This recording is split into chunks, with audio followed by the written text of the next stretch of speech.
Nós estamos aqui no quarto do Hospital Albert Einstein, em companhia do deputado Jair Bolsonaro e do deputado Flávio Bolsonaro, candidato ao Senado pelo Rio de Janeiro. Eu agradeço muito ao deputado Bolsonaro, que vai falar pela primeira vez, depois do atentado que sofreu, sobre um fato sem precedentes na história brasileira.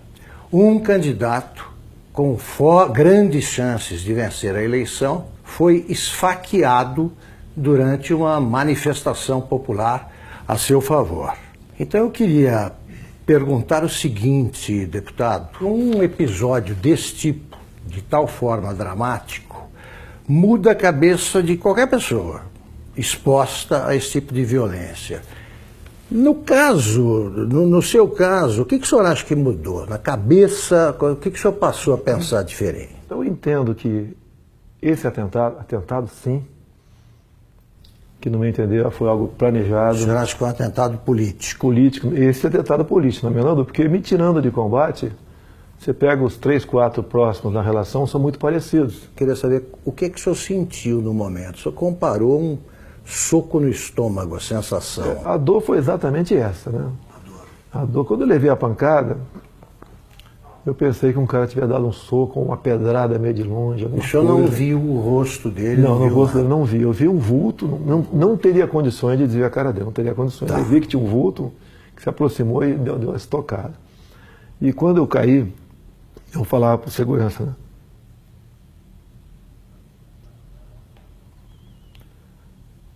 Foi uma porrada no estômago.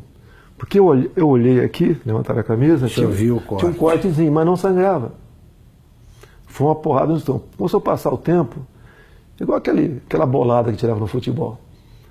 E a dor não passava. E eles já estavam, os seguranças foram excepcionais, né?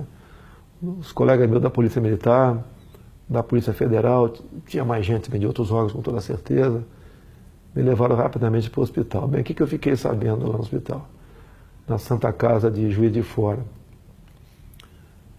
Aconteceu vários milagres, né? Primeiro o cara deu uma facada e rodou.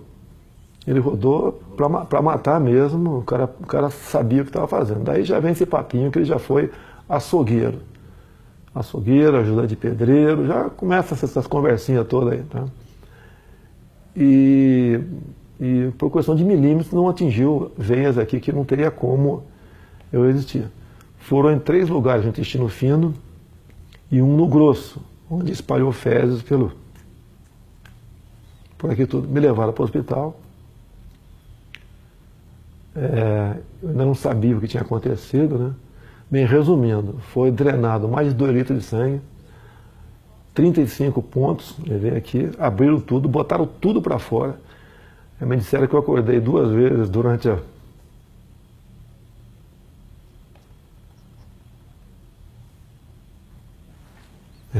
cirurgia, mas eu não estava sentindo dor, nada. E depois fiquei sabendo, quando eu acordei, que, não sei se era noite ou madrugada, eu estaria sendo transferido para cá, para Albert Einstein. O senhor chegou a perder os sentidos lá? Não perdi os sentidos. Não perdeu os sentidos. Nem até chegar ao hospital. Era uma dor de uma pancada no estômago insuportável. O senhor teve medo de morrer? Sempre existe esse temor. Digo mais, não é por mim. Em quem o senhor pensou? Em primeiro lugar, na minha filha de 7 anos de idade. O senhor pensou nela, tem 7 anos. Ela, inclusive, me inspira na política, né? E, logicamente, depois da minha família como um todo. E eu sempre avisei a minha esposa que, desde o evento até hoje, está do meu lado, aqui em São Paulo, que poderia correr esse risco. O senhor achava que podia... Existia essa possibilidade, tá certo? Porque eu estava abusando, né? Se você vê as tomadas de aeroporto, muita coisa poderia acontecer. E eu falava para o pessoal de segurança do meu lado, que essa possibilidade ia se aumentar a partir do momento que a minha popularidade ia crescendo. Porque eu estou crescendo da onde, Augusto? Qual é o tamanho do meu partido? Qual é o nosso fundo partidário? Eu costumo dizer, é verdade, quer ver? Você pontou aqui, tem 10 pessoas, 15 que trabalham comigo, a maioria voluntários. A minha equipe de política, ela é menor que a equipe da Polícia Federal, que por lei está à minha disposição. Deputado, o senhor acha que o autor do atentado, o Adélio Bispo de Oliveira, agiu sozinho? Eu acredito que não.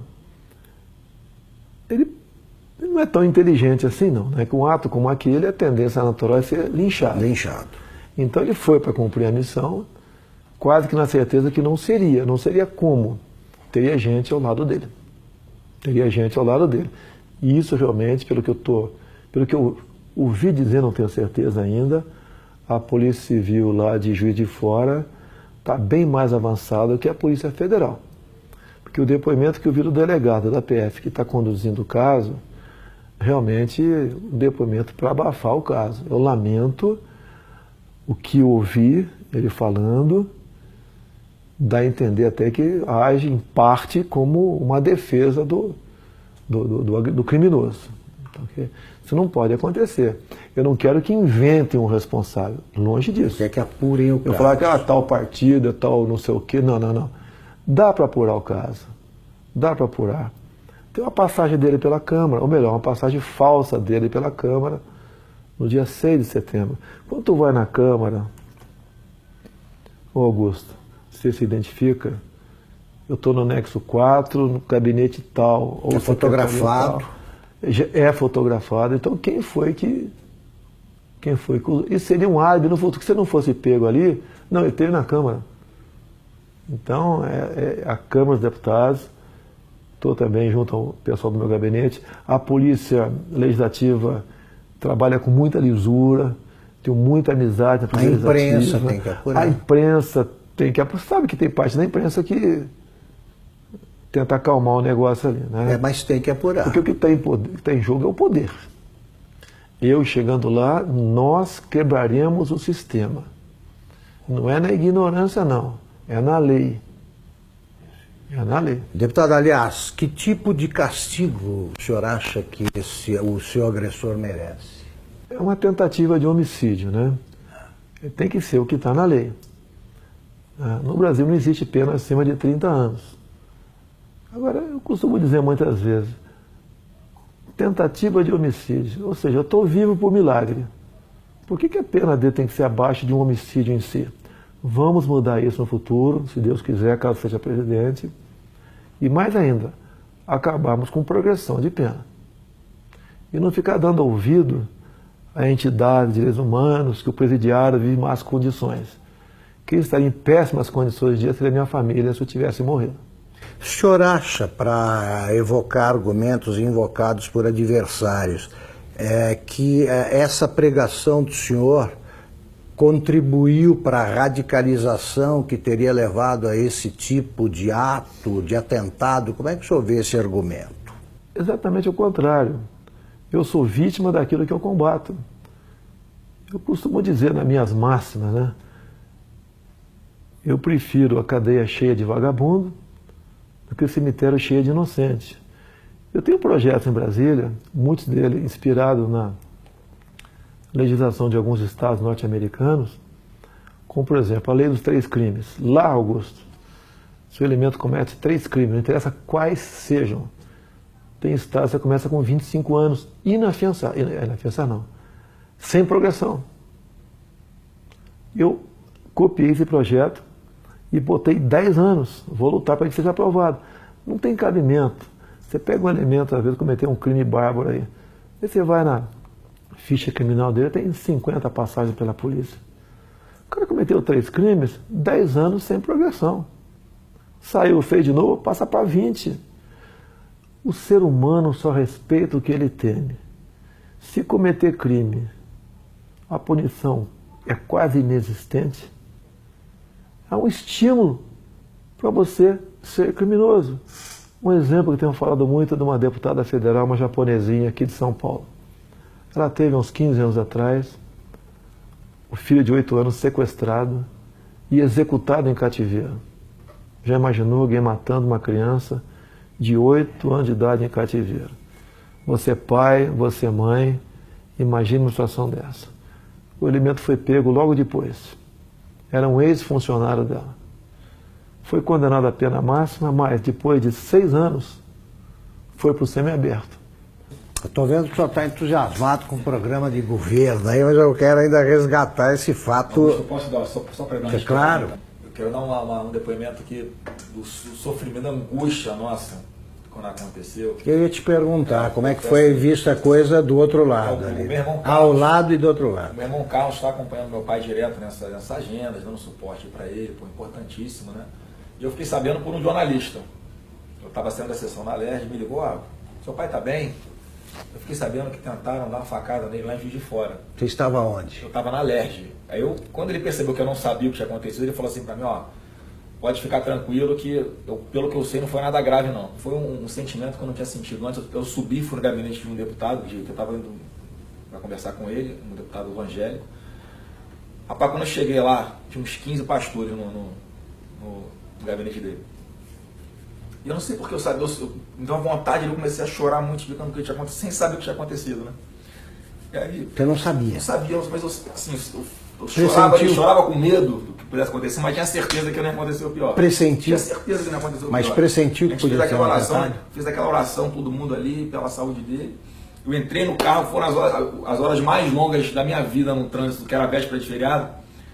E aí eu sabia assim, meu irmão tá lá com ele, tá bem cuidado, tá num bom hospital.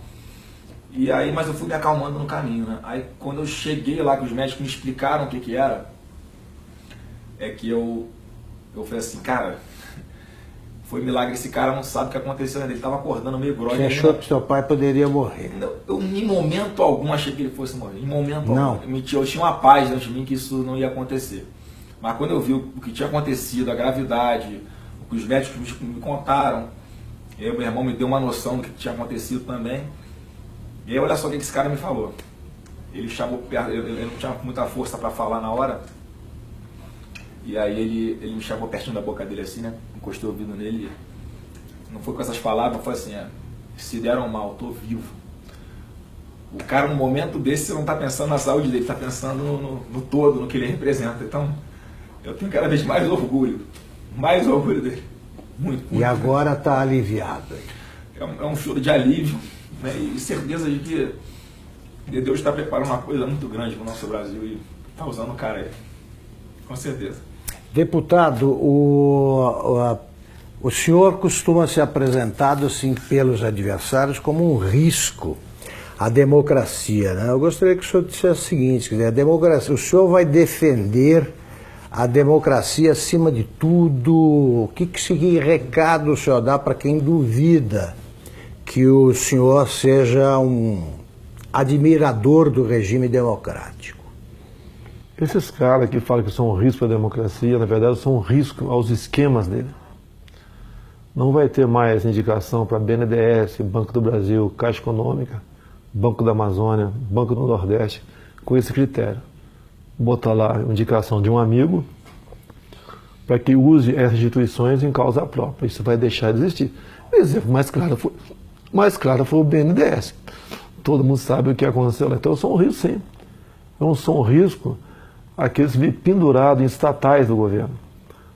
Nós temos em torno de 150 estatais.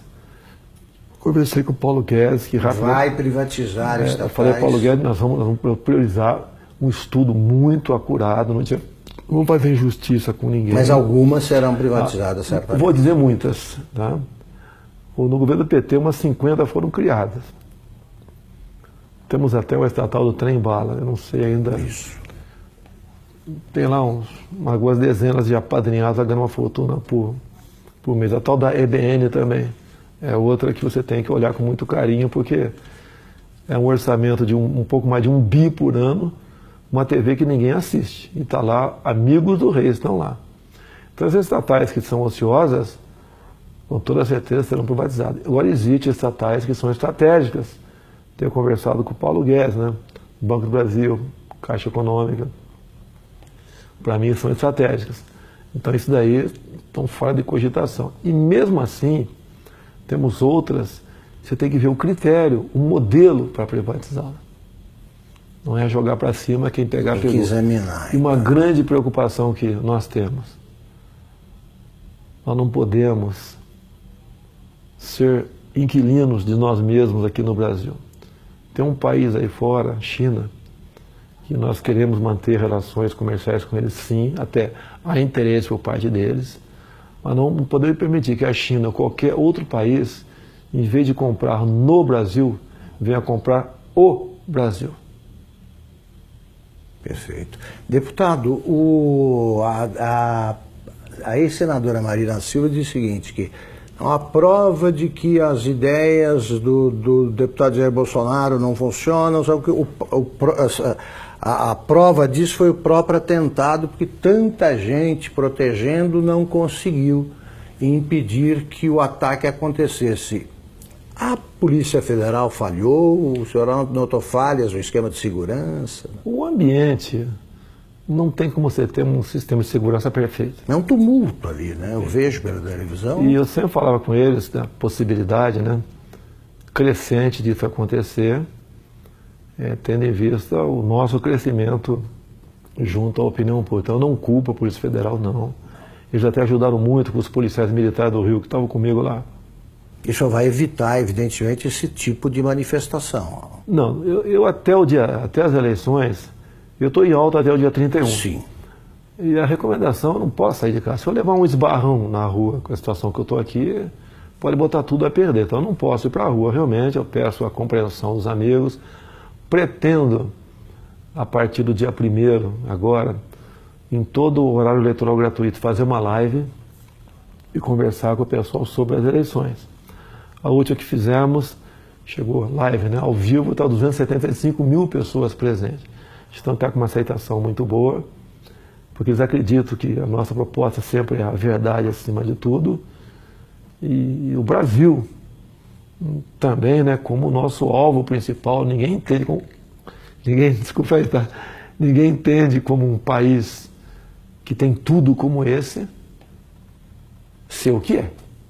Se você olha para o Japão, Coreia do Sul, para Israel, olha o que eles não têm, e olha o que eles são. Olha para cá o que nós temos, o que nós não somos. Agora, a solução disso passa pela não aceitação da indicação política. O senhor pode chegar à presidência sem equipe e sem gente, até para compor o ministério. O senhor vai aceitar a adesão o que o senhor vai estabelecer como pré-requisito para aceitar o apoio de outro partido? O senhor aceitaria do Centrão, por exemplo? Não vai existir isso aí, Augusto. Não vou dizer que tem bons parlamentares em vários partidos e tem gente honesta dentro da Câmara também, tá? Mas não será esse o critério, é a competência. Eu quero, por exemplo, um ministro da Ciência e Tecnologia voltado para a pesquisa, para a inovação. O senhor não sabe quem é? Ainda tem um nome de longe, né, que a gente pensa nele, não sei se seria o mais adequado ou não, tá certo, mas é um pouco inexperiente ainda, o nosso querido coronel da Aeronáutica, Marcos Pontes, um astronauta. Sim. Poderia ser uma pessoa para lá ou para compor o ministério, ou para compor.